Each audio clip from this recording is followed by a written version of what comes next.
Well, you've talked about how Marvel is going to get a lot of black people killed. Yeah. Luke Cage, a bulletproof nigga? Come on now. They already think we bulletproof. Like, biases exist. Right. Black Panther, he's bulletproof too. He's got a bulletproof suit on. The one black the one power that black superheroes need is the ability to make white people believe them. Believable man. That right. You can't look. If there is a black suspect in a crime, and they have him on videotape, that prosecutor will walk out and say, "It's all right here in black and white. You see this videotape. He's guilty." And the jury will go, "Well, I see it right there." If there's a cop that does something, they do something different. They go, "We don't know what happened before this video started running." So you get the benefit of shit you can imagine.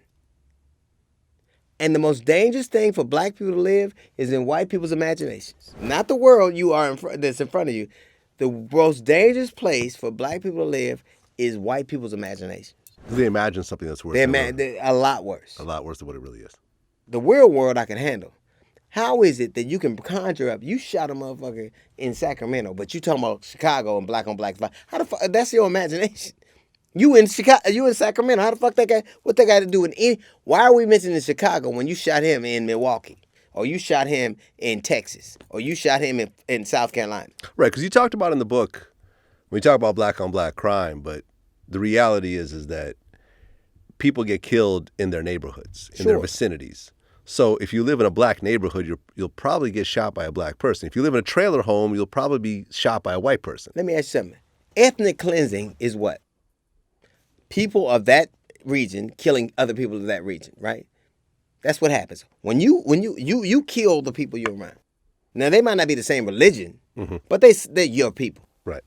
They're in your ethnic group. If I did something, or if something happened to any member of my family, who would they talk to first? The members of my family. You know why? Because a lot of crime are committed between people who know each other. So how do we get this special designation that we're more inherently more evil, more different? It is a designation they need to give us. I think the most dangerous phrase I've ever seen is not nigger, it's black on black crime. Why is that? Because that's a marching order. That means we got to be handled differently. Black people kill. Black neighborhoods are not inherently more dangerous because they have black people in them. They're more dangerous because they have black poor people. Show me a safe poor neighborhood. Black, white. Yeah, it doesn't exist. That's right. So where did we get this special designation? Right. Whenever you have a poor neighborhood of any sort, you're going to have drugs. You're going to have violence. So why did we not any other neighborhood get a special designation? Because you wanted to do to us what you wanted to, and you co-opt us into believing that we're inherently more evil. We're not. Right. Because I think one of the things I kind of dug in your book was, I guess, the way people are described in courtrooms. Sure. Where if it would be a criminal and he had a drinking problem, he'd be an alcoholic. But if it was a cop, he'd be a wine connoisseur. Right. I literally had to stop and laugh when you said wine connoisseur. If you look at professions, cops are pretty violent, right? They have high drug roots, high rates, high alcoholism rates, high rates of domestic abuse per profession. They're the ones we believe. I'm not saying all cops are like that, but per profession, it's pretty high. And they go, well, look at all the things they see. All right, that's okay. I'll buy that. So all the things they see have made them this thing. But those are the people you believe. Right. I mean, I've always felt that the American criminal system and the police system is very much backwards. Sure. You know, I remember I interviewed Shaka Senghor. He was, you know who that is? Of course. Okay. So, you know, he spent, you know, he murdered somebody and spent a lot of time in prison, wrote a New York Times bestseller afterwards. And he was actually, because I was speaking to him afterwards about 60 Minutes had done a special on German prisons. Right. And he was actually involved in that, I found out as we were talking. And it talked about how COs in a German prison had like 3 years of training, and people weren't treated like the enemy in the prisons. Like, you know, people had their own rooms, people had their own television sets, like, you know, and the cops were just, you know, had years of conflict resolution and stuff like that. This is not how American prisons are working. No. It's The prisoners are looked at as the enemies, and the COs are looked at as an enemy as well. right. And you have a situation where it's basically a battle in these places. And COs and cops are essentially the same type of Sure. profession. It's listen. Why is the alternative me saying this? Well, you don't want to be police. I'll leave it to you. Like, why can't I love my children, but if they did something wrong, I should be able to give them the spirit. Discipline is all about love, right? Mm-hmm.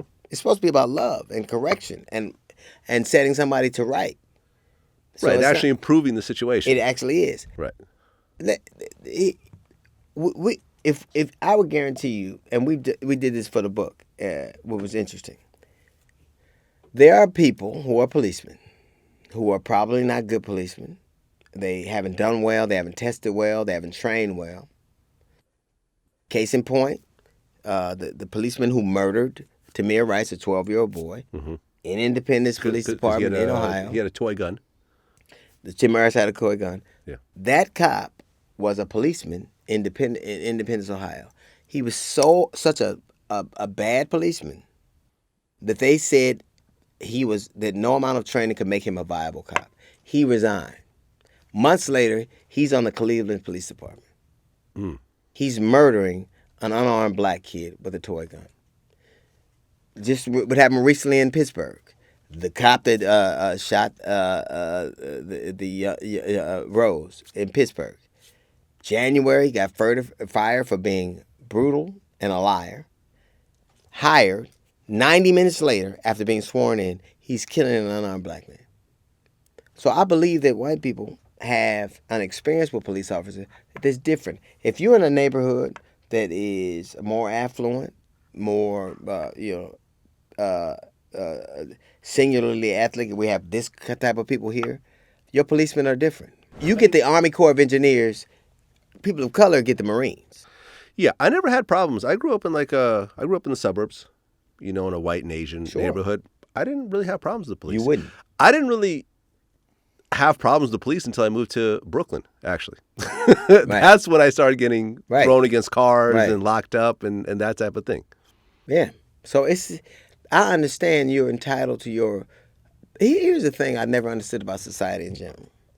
We are all a sum total of our life's experiences. I understand that. But if you believe your experience are the pervasive experiences, then you're misjudging yourself. You could be a white guy in the suburb and never had to go through that, and that doesn't discount your experience. But make allowance for the fact that I'm not a white guy in the suburb, and that they do look at me differently. We try to make every what I think society does in general is they can't do that to him. They wouldn't do that to him. They didn't do it to me. But realistically, we don't have the same we don't have the same optics. Yeah. We don't have the same drive. Right. I mean, you compared it to I think airline pilots in the book, where I did. when a police officer does something fucked up, they say it's a bad apple. Right. And it's almost not considered a big deal. Right. But if a pilot crashes a plane, Right. it is considered a big deal. And I don't care how many. Listen. And I think you said all planes matter or something like that. What's funny about that analogy is that there are a few bad apples. Mm-hmm. Those bad apples are generally concentrated in my neighborhood. They don't kick them off the force. Because you need brutal motherfuckers. You just need them with me. I guarantee you, if you look at police records, here's the thing. We don't even want the information. We don't even look at police shootings. We don't look at how many people are murdered by the police. You know why? Because we don't want to know. Because then that would be a call to action. Mm-hmm. But I guarantee you, if you look at the records of policemen that police suburban, wealthier neighborhoods, and the records of people that police urban, I guarantee you they have shoddier records. You're not going to let a dude that police 135th and Avalon police Beverly Hills. You're not going to do it. Because you don't want that dude fucking up your reputation with these people.